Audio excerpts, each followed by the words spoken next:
Hi, grandparents. Carrying on with our theme of love and happy marriage, happy, healthy marriage this month, let's talk about how that affects our cross generational relationships and why it's so important to have a foundation of a healthy marriage if you want to teach to other generations how to do this thing called marriage. First of all, I think in February every year, it's a good thing to spend a little time examining our marriages. It's the month we celebrate Valentine's Day. There's lots of advertising based on love, and it's a good time for just a little bit of self-analysis. You know, where are we in our marriage and how are things going? How are we doing as a married couple? So pause a little bit this month and reflect on that in your marriage with your spouse. Now, why is it important? Because the only way we can teach to have a healthy marriage is if we're actually living one and we know what it feels like. We know the ups and downs. We know what it takes to create and build a happy, healthy marriage. For those of us who are faith-based, faith is, of course, the first element of our relationship world, and if that's healthy, that makes a big difference.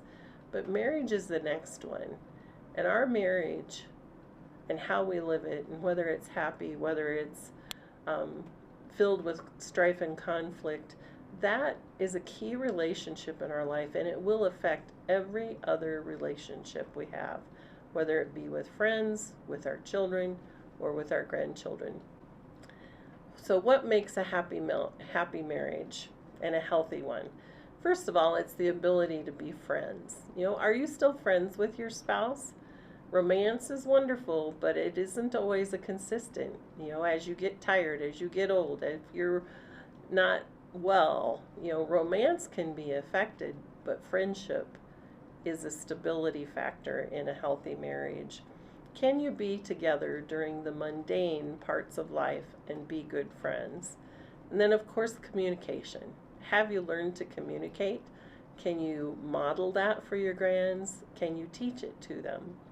Can you teach them how to be honest in their communications while still being kind and considerate of their partner's feelings? Can you function as a team? You know, do you work together, whether it's in the household, getting the chores done, or in your work and money life? How do you work together as a married couple, and how do you model that in front of your grandchildren? And then, of course, commitment. Can you talk to them about the commitment that it takes to create a healthy marriage?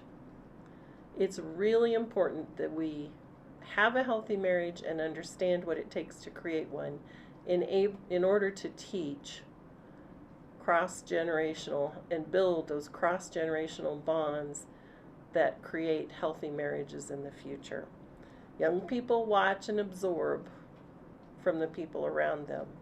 They're little sponges, and even as they're older, they're sponges. So create a healthy environment in your family to learn about love, to teach healthy marriage, and to see the next generations into their own marriages.